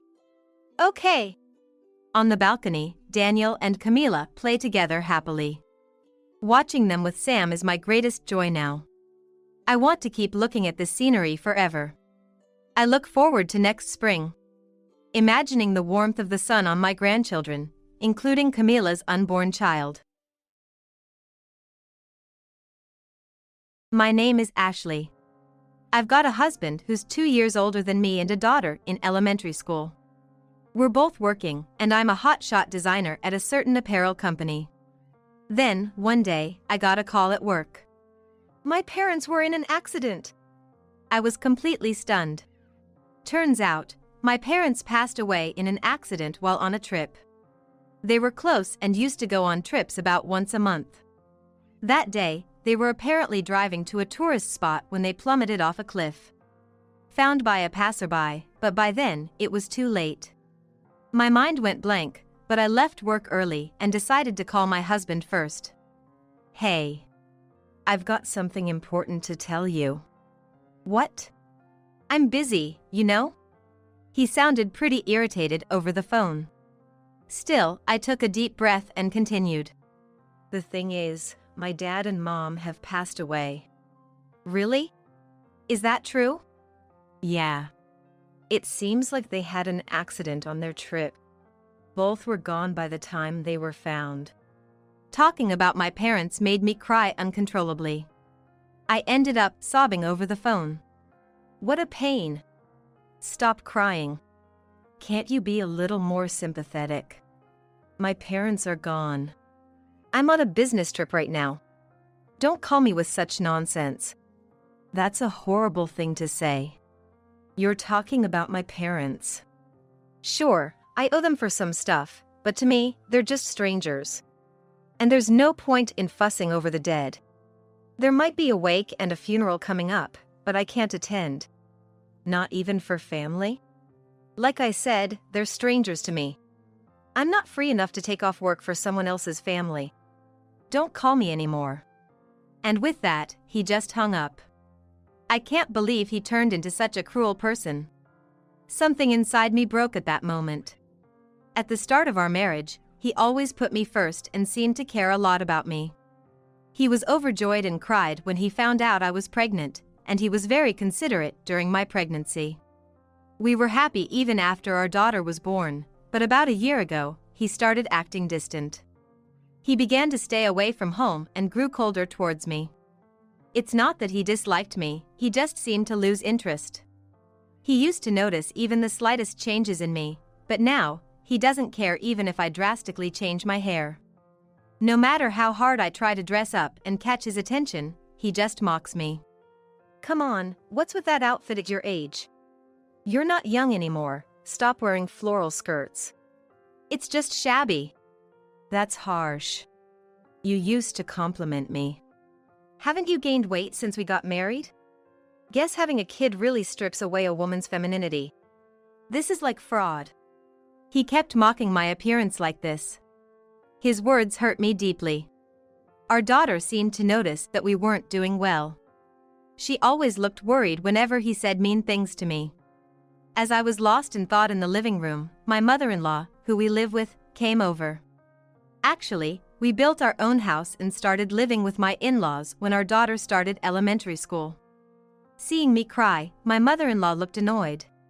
Hey, what's a grown woman like you crying for? Well, my dad and mom just passed away. What? How? They had an accident during their trip. I see. Both of them are gone at once, quite the loving couple. But hey, you're lucky to get double the insurance money, right? Let's celebrate by dining out at a fancy restaurant. What did you say? My parents just passed away. How can you be so cruel? People die eventually, right? They just went a bit sooner. Stop crying and get ready to make dinner, I'm hungry. My mother-in-law is the stereotypical mean mother-in-law. I thought she'd at least say something kind when she heard about my parents. But she didn't have a shred of compassion. After that, I started preparing for the funeral with the help of my relatives. My husband said he had work and didn't even attend. I couldn't bear being with such a heartless man any longer. After my parents' funeral, I decided to start preparing for a divorce. Once everything was ready, I left a voicemail for my husband, who was on a business trip. "I'm going on a long business trip. Please, keep an eye on your parents." That's all I left in the message. There was nothing else I wanted to say. I took my things and left the house we had lived in for so many years. A few hours later, while at work, I was called by Human Resources. My husband had showed up, drenched in sweat. I had been ignoring his calls. He probably thought I'd be at work and decided to confront me there. Honestly, I didn't even want to see his face anymore, but I couldn't let him cause a scene at work, so I reluctantly went to deal with it. When I showed up at the entrance, there he was, visibly shaken. "You! What's the meaning of this? My parents are in a mess. Give me a break." "Look, I really can't deal with you showing up out of the blue. I'm working, you know? Besides, weren't you supposed to be on a business trip?" "I came back as soon as Dad called me.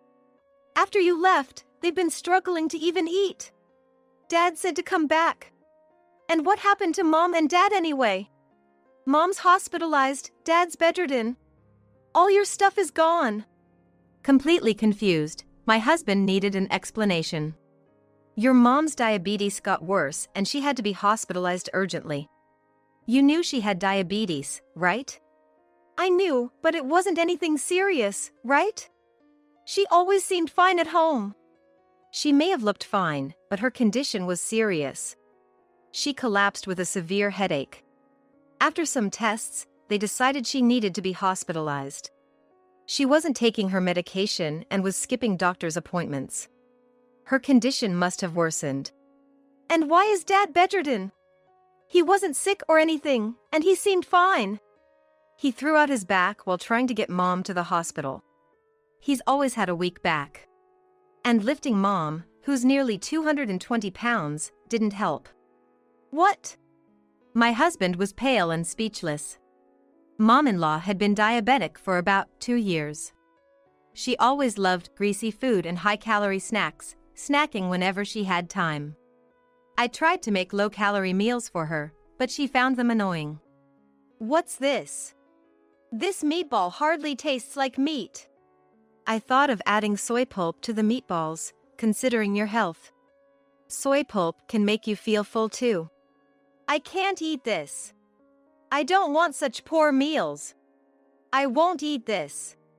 She threw the meatballs I made into the sink. It wasn't the first time she discarded my cooking. And my husband? He just turned a blind eye. Sometimes he even scolds me. "Can't you stop doing things that upset Mom? That meatball was like picking a fight." I was just thinking about her health. Continuing to eat high-calorie meals could be life-threatening. I was trying to make meals that would reduce the strain on her body. "That's none of your business. Mom's fine, let her eat what she wants. Don't do something like this again. I'm the one who ends up in trouble." By the way, my father-in-law never intervened in our fights. It was more about not wanting to get involved than being indifferent. I had been tossed around by my mother-in-law and husband, but I endured it. Of course, I thought about divorce several times. The only reason I hesitated was that I didn't want to take away my daughter's father. Not having a father could be frowned upon. But I no longer wanted to live with this man. I was resolute in my decision. "I don't want to talk to you anymore.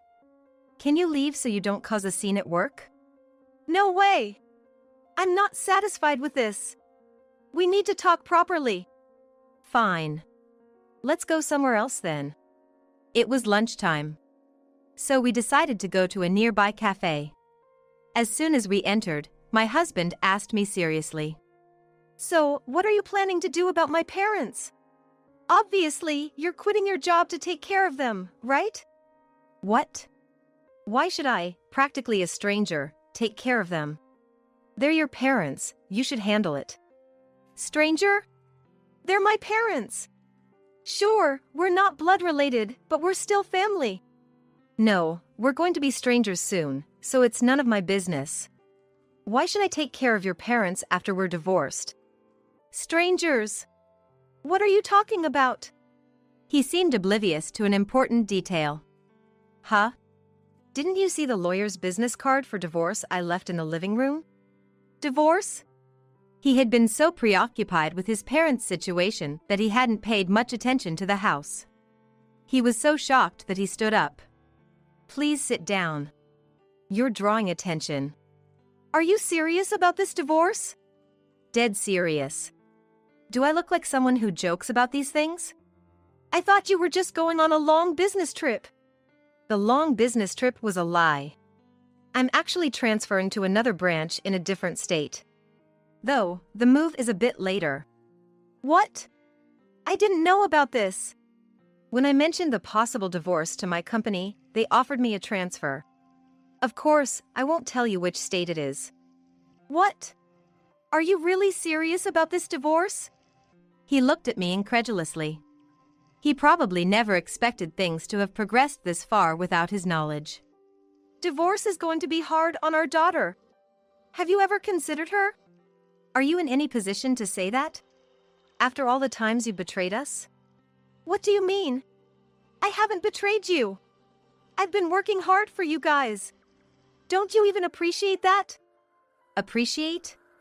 When you hardly contributed to the household expenses? He was at a loss for words.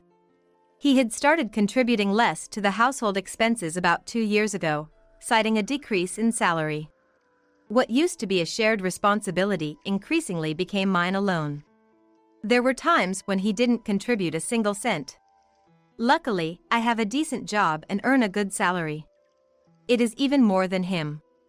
You don't contribute to the living expenses, leave all the child rearing to me, and bring a mean mother-in-law into our house. What benefit do I get from living with you? There's no such thing as benefits or drawbacks in a marriage. We married because we loved each other. I might have felt that way back then, but now I have no feelings for you. You love someone else, don't you? What are you talking about? He said this, but his eyes were darting around. I could see he was clearly unsettled. I know you've been cheating on me with a young woman from your office. It's been going on for about a year. Her name is Emily, right? The petite woman with long black hair. She's exactly your type. Hey! What are you talking about? Are you mistaken? Did someone feed you some nonsense? No. I hired a detective. I suspected you might be cheating, but I never imagined it was with a woman 10 years younger, and married, too. She's just gotten married, is that okay with you? Hey! Did you investigate me? Of course. If we're getting divorced, I need to make sure it benefits me. He was clearly shocked. He must have thought his affair had been a secret. When I started thinking to divorce my husband, I hired a private investigator to look into his actions. Ever since he started staying away from home, he had been acting suspiciously. He suddenly started locking his phone, making secretive calls in different places, and leaving the house with unusually large bags. I tried to ignore it, but it turns out he was having an affair. The other woman was a coworker at his office. Apparently, she made the first move. She's always been the type who can't be satisfied with just one guy. She approached me at a party. I tried to refuse, but she was so persistent, I couldn't get out of it. So you're saying it's not your fault? Sure, she might have been cheating with other men too, but you're responsible for getting involved with her, right? What? Is she seeing other guys too? The investigator found out she's been involved with at least 3 other men besides you. What? She said I was the only one. My husband slammed his fist on the table, showing his frustration. The investigation also revealed that the woman's husband is an executive at a major company. He's almost 2 decades older than her, and it seemed like she married him for his money. My husband was at fault for cheating, but so was she. In a way, they were both similar. But it was just a casual thing between us. Neither of us wanted to break up our families. So, casual affairs are okay? What about our daughter? What if she gets harassed at school because of your affair? That would be the fault of the kids who spread rumors. It's wrong to meddle in someone else's family. You always blame others. You cheated, and you haven't even said sorry. You show no remorse. Okay, I get it. I'll break up with her. Happy now? It's not about being happy. I'm divorcing you. And I'm going to make both of you pay for your sins in some way. My husband's face turned pale at my words. Then her husband may find out about us, right? It's unfair to Emily, she just got married. Unfair? It's her husband who was betrayed right after getting married. By the way, I've already informed Emily's husband about the affair. What? She didn't tell you anything? No, she's been on sick leave and not answering my calls. Must be a shock for her too. Damn it! What if this gets out at work? You brought this on yourself. And I know you both were using your vacation days to meet. How do you know that? I asked your company because you've been on so many business trips lately. They said you weren't on any trips, just using your vacation days. I checked Emily's leave records too, and she was off on the same days. You were meeting her, weren't you? What? My husband fell silent, looking down. I knew I had hit the mark. Then, someone we didn't expect approached us. What are you doing here? Weren't you on leave today? Boss. It was my husband's boss from his department. His boss often came to this cafe during lunch. My husband looked embarrassed. You said you needed the day off for a family matter, right? Well, yes, but... His boss sensed something was up. I thought it was good timing, so I decided to tell his boss everything. His boss knew I was my husband's wife. We had met a couple of times.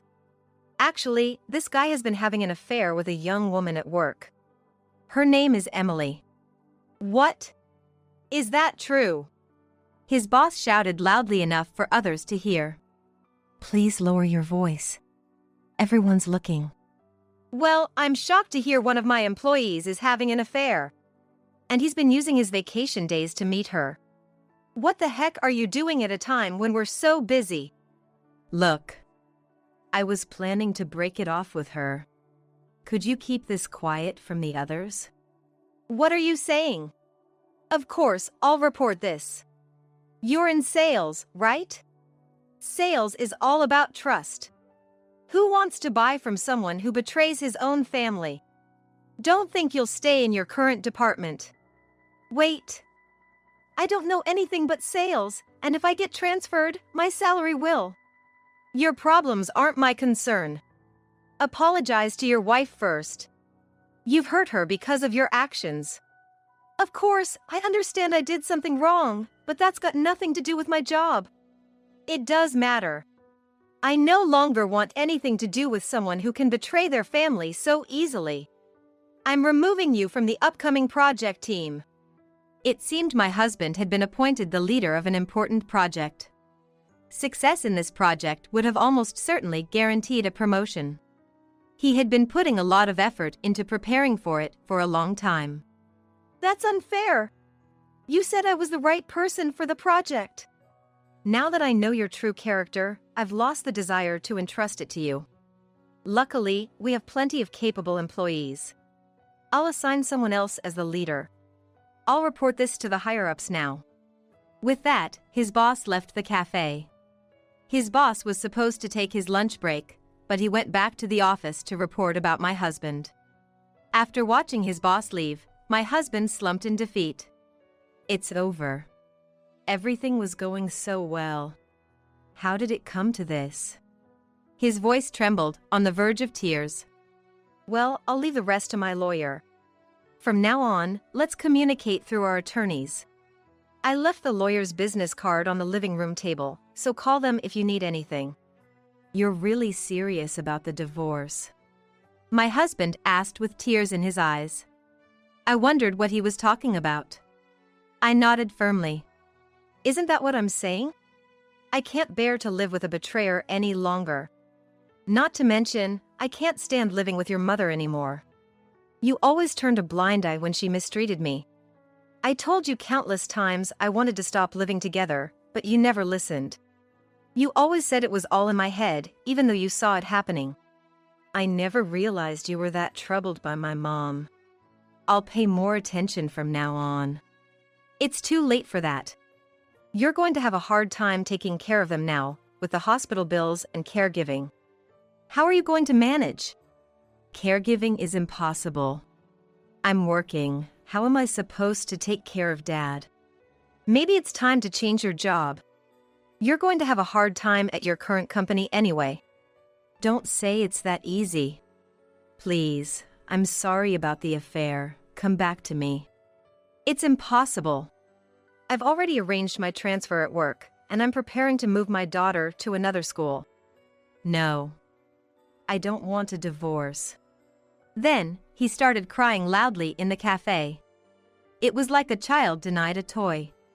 Embarrassed, I left him there and walked out. He continued to sob even after I left. Apparently, some young people in the cafe found it amusing and recorded him, uploading the video to social media with a mosaic filter. The video was quickly removed, but it had already spread among his colleagues. We eventually divorced through lawyers.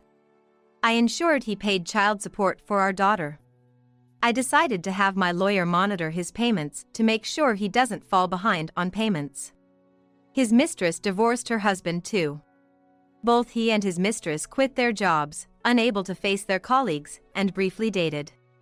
Apparently, my ex-husband and Emily dated for a while, but she refused to care for his parents and left him.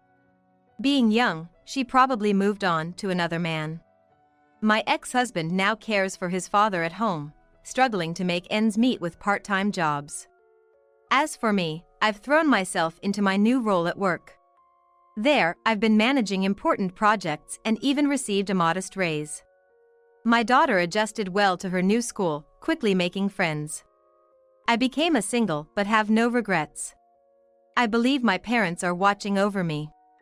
Now, I want to live strong, watching my beloved